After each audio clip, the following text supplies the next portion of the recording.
Welcome, ladies and gentlemen, to my Thursday and Friday Let's Play of Mega Man Powered Up. This is the second Mega Man game on the PSP that I'm playing for the channel.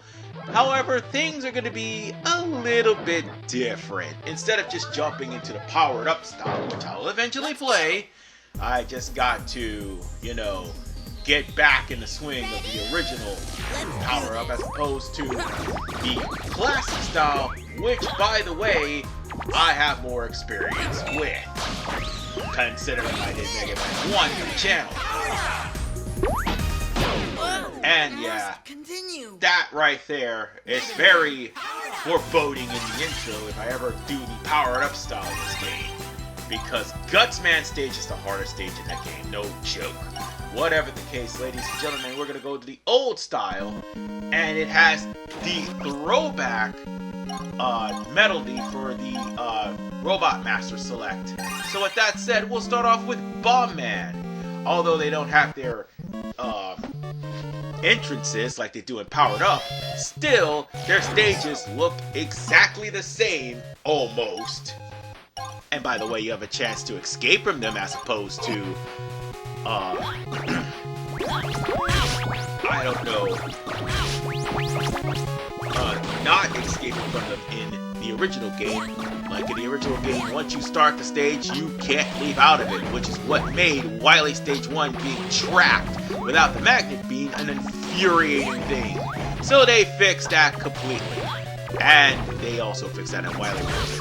Wait, no, you couldn't leave in Wily Wars either, but at least they were generous enough to make sure you got the magnet beam. No, I should play Wily Wars one of these days. But whatever the case, it's much more generous with the life here than what it is in Mega Man 1. Still,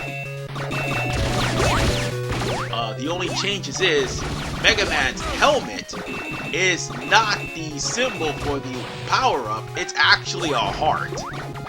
And moreover, this area looks like an actual dynamite factory as opposed to having Namekian trees in it. I don't know if Akira Toriyama actually got in touch with Capcom and said don't put the Namekian trees in. I'm not sure, but yeah. The Namekian trees were in the original Bomb Man stage. And these annoying rumble-looking things can be killed by the rolling cutter, but I don't have that yet. Not until part 3. Anyway, Mega Man also has one other thing. Butterfeet. Because sometimes you can undershoot your jump just like that. And at least this is the checkpoint. That is the good thing. Although the Butterfree for Mega Man is bad, oh my god, Mega Man and Bass. Ugh, if I ever do a Mega Man run for Mega Man and Bass, I am going to be so fucking frustrated. Because the Butterfeet on that is ridiculous. People who say that Mega Man's platforming is fair in Mega Man and Bass, you don't know what you're talking about. Anyway, I'm gonna go on ahead and open fire on this Joe and get my 1-up, and we're at Bomb Man right now. And yeah, the parts are gonna be pretty damn short, because I'm doing like one Robot Master at a time.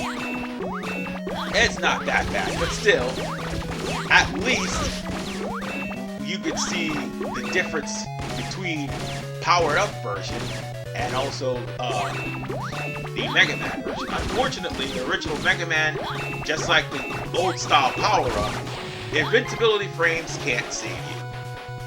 And oh yeah, you also have to deal with intros here. And by the way, I actually had to stop and go to the restroom, unfortunately, because, well, nature was calling and it did not want me to wait to answer. And I accidentally got hit. Well, that was just ridiculous. By the way, that whole entry hall is the second checkpoint before Bomb Man. And Bomb Man is much more aggressive and powered up than what he is in the original. At least you could avoid the bombs. the blast radius here is much bigger. I don't know what it is, but Bomb Man gave me much trouble. And plus, he was more erratic. Alright. Let's just destroy all the enemies that happen to be in the way. And,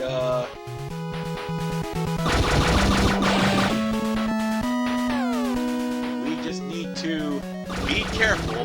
This is the right way to get to Bomb Man and not actually get hit. I really need to turn off my ringer. Because that's literally the group chat for my job. Sorry about that. We all have a group chat anyway. So, with that said, ladies and gentlemen, it's time. Bombs! It's time to finish off Bomb Man for real this time. If I can lock him into a pattern, I can probably get rid of him. By the way, Bomb Man is not as weak to the Mega Buster as he normally is, but the Mega Buster does pretty good damage to Bomb Man. Cut Man, on the other hand, actually is weak to the Mega Buster. And the only reason that is because of the fact that you have to face him again in Wily Stage 2, if I'm not mistaken. And moreover, it's because you have to face him in Wily Stage 2, you need the, Super Arm, and Super Arm's not there. But whatever the case, I locked him into a pattern and I managed to defeat Bomb Man. And by defeating Bomb Man, I get one of the worst weapons in the game, Hyper Bomb. Oh, you'll see. So, with that said, ladies and gentlemen, we have defeated Bomb Man. In the next episode, it's Guts Man! That joke will never get old. But yes, we are taking on Guts Man, the old style of his stage, in part 2. This is our Man 985. Peace out, and take care, and prepare for a lot of falling.